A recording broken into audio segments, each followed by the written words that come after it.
O Irã é acusado de fornecer drones ao exército russo. Os Estados Unidos estão em alerta para essa parceria entre Rússia e Irã. O governo americano acredita que essa associação militar é perigosa, não só para a Ucrânia, mas para toda a comunidade internacional. Nós voltamos agora com o nosso correspondente de guerra, Luiz Kawaguchi. Bem-vindo, Kawaguchi. Tudo bem?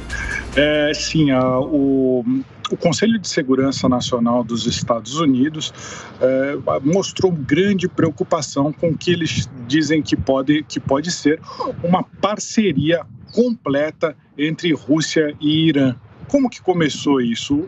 A Rússia não tinha drones suficientes para atacar os seus alvos na Ucrânia, mas o Irã, há muitos anos, vem desenvolvendo esses drones, até por uma tecnologia que eles conseguiram copiar dos Estados Unidos quando capturaram um drone intacto dos Estados Unidos.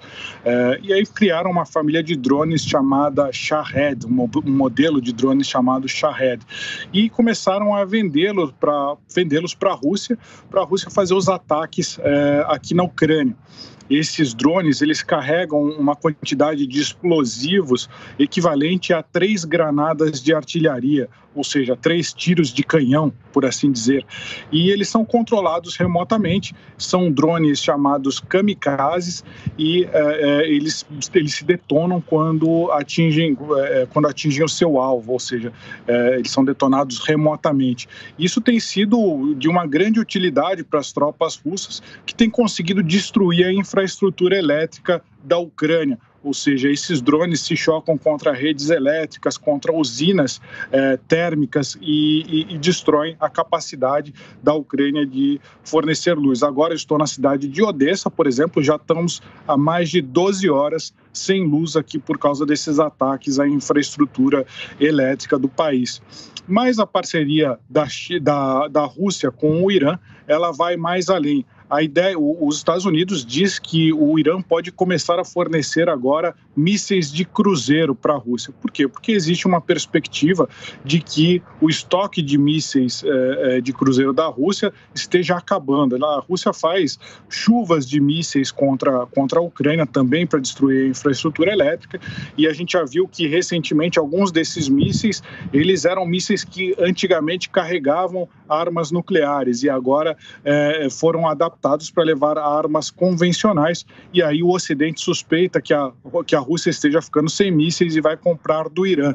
Em contrapartida, ela deve fornecer para o Irã caças modelo Sukhoi 35, que é um caça avançado, e treinar ainda inclusive os pilotos do Irã. Isso aumentaria a capacidade aérea do Irã de uma forma que iria desequilibrar ali na região, toda a região do Oriente Médio, e desequilibraria aí a geopolítica, o equilíbrio de poder na região. O Irã, por exemplo, é inimigo de Israel, o Irã é rival aí da Arábia Saudita. Então, com o fornecimento de armas avançadas da Rússia para o Irã, isso desequilibraria ali toda aquela região do Irã e do Oriente Médio.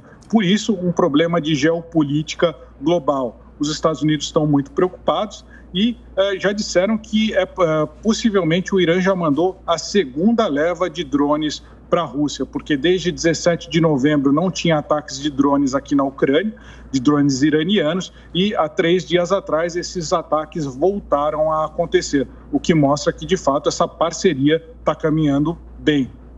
Ô Luiz, você vem acompanhando todos os detalhes sobre a guerra. Eu lembro muito no início da guerra, você falava, claro, acompanhando as tentativas diplomáticas de tentar um cessar-fogo, enfim. O que se ouve nesse momento por aí? Existe alguma luz no fim do túnel? Porque a guerra vai se estendendo, o ano vai chegando ao fim. Você destaca muito a história do inverno, né? Que o inverno pode dificultar as ações de guerra, as pessoas sem luz, sem energia e também sem possibilidade de aquecimento. Esse fim de ano, o que pode acontecer e há alguma possibilidade de um acordo ou não? No campo diplomático está muito difícil. O presidente Vladimir Putin tem sinalizado para fazer um acordo. Mas qual que é o contexto disso? A Rússia já perdeu mais ou menos 50% do território que ela conquistou a partir de 24 de fevereiro, por causa de uma grande contraofensiva. Pelo menos duas ali no norte do país, uma contraofensiva no norte mais no início da guerra, e agora uma contraofensiva que pegou toda a região nordeste e sul da Ucrânia. Então, daquele território que a Rússia conquistou inicialmente, ela tem metade, mais ou menos. Então, para o presidente, e o presidente Vladimir Putin, ele está com menos tropas que a Ucrânia aqui no campo de batalha. A gente, sem considerar as baixas, haveria pelo menos 200 mil tropas russas contra 700 mil tropas ucranianas. Então, os ucranianos ainda têm o apoio das armas que são enviadas pelo Ocidente. Então, para o presidente Putin, é interessante um cessar-fogo agora, para que ele possa trazer mais tropas para dentro da Ucrânia. E ele pensa, segundo os analistas, ele pensa fazer isso agora no inverno, quando é mais difícil para os ucranianos avançarem sobre as tropas russas.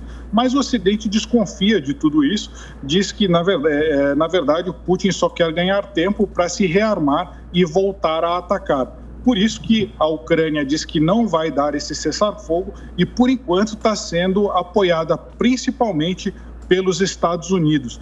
Um outro desenvolvimento foi que, recentemente, o presidente Vladimir Putin se disse muito decepcionado com a ex-chanceler alemã Angela Merkel, porque a gente lembra para a nossa audiência que a guerra aqui da Ucrânia ela começou em 2014, quando a Rússia criou movimentos separatistas no leste da Ucrânia, na região de Donbass. Aí entraram em guerra. E aí a França e a Alemanha fizeram uma negociação de paz. Então teve um cessar-fogo por mais de um ano, que foi feito por meio da Alemanha e da França. Depois a guerra continuou e culminou agora no último dia 24 de fevereiro com a invasão de larga escala da Rússia. Então Putin disse recentemente que esse cessar-fogo que foi feito pela Angela Merkel e pelo Macron foi só uma forma, pela Alemanha e pela França, foi só uma forma de ganhar tempo para a Ucrânia se preparar para a guerra, porque a chanceler Angela Merkel havia dito isso numa entrevista recentemente. Então, Putin diz que não tem mais confiança para negociar com o Ocidente, ou seja, ele disse que se sentiu enganado pela ex-chanceler Merkel, que, na verdade, não estaria querendo um acordo de paz, mas só ganhar tempo para a Ucrânia se armar e enfrentar a Rússia. Esse é o clima que deixa cada vez mais distante a possibilidade de um acordo de paz aqui na Ucrânia. Muito bem, obrigada aí, Kawaguchi. Bom trabalho para você por aí.